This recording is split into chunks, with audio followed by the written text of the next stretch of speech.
লিবিয়ায় অপহরণের শিকার হয়েছেন প্রবাসী 4 বাংলাদেশি যুবক। নির্যাতন করে পরিবারের কাছে মুক্তিপণ দাবির ভিডিও এখন সামাজিক যোগাযোগ মাধ্যমে ভাইরাল। তাদের নিরাপদে ফিরিয়ে আনতে উদ্যোগের আকুতি স্বজনদের।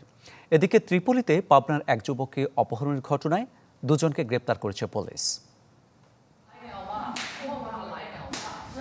পরিবারের সুদিন আনতে বিদেশ গিয়ে অপহরণকারীদের কবজায় নাটোরের 4 যুবক। মুক্তিপণ আদায়ে চালানো হচ্ছে নির্মম নির্যাতন। ঘটনা শেষ নয় এখানেই, মারধরে ভিডিও করে পাঠানো হয়েছে স্বজনদের কাছে। চাওয়া হয়েছে 40 লাখ টাকা, না দেয়া হলে হুমকি দেওয়া হয় মেরে ফেলার। জানা গেছে নাটোরের গুরুদাসপুরের সোহান, সাগর হোসেন, নাজিম আলী ও বিদ্যুৎ হোসেন লিবিয়াতে কাজ করছেন 2 বছর ধরে। গেল 2 জুন তাদের অপহরণের কথা জানানো হয় পরিবারকে।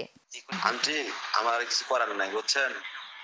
6 লাখ টাকা গুছাইয়া আপনি আমারে ফোন দিয়েন, আমি আপনার পোলার একটা জায়গা মতো নামাই দিয়াম। বিদেশে পাঠাইছি 2 সুখে ভাত খাওয়ার লাগি। 2 বছর পরে এই ঘটনা। এখন আমরা ভাত পাবো না, চাওয়া লাগবে। খুব মারধর করতেছে। তো আমার কাছে বাংলাদেশ সরকারের আবেদন যেন লিবিয়ার সরকারের সাথে দ্রুত এই বিষয়ে সমাধান করে। প্রায় একই পরিণতি পাবনার মাসুদ রানারও।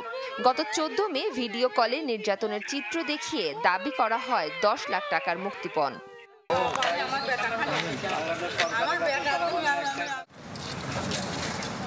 এ নিয়ে ভুক্তভোগী পরিবারের অভিযোগের পর অভিযান চালিয়ে দুজনকে আটক করেছে পুলিশ। আসলে ঘটনাটি ঘটেছে লিবিয়াতে, কিন্তু টাকা লেনদেন হচ্ছে বাংলাদেশে। তো আমরা ইতিমধ্যে 2 জনকে ধরেছি। আমরা বিশ্বাস করি যে বাকি যারা আছে তাদেরকেও আইনে আয়ত্তে আমরা নিয়ে আসব। পাবনা ও নাটোরের ঘটনায় কোনো যোগসূত্র আছে কিনা তা খতিয়ে দেখছে আইন শৃঙ্খলা বাহিনী। মাফতুহা মিলি, চ্যানেল 24।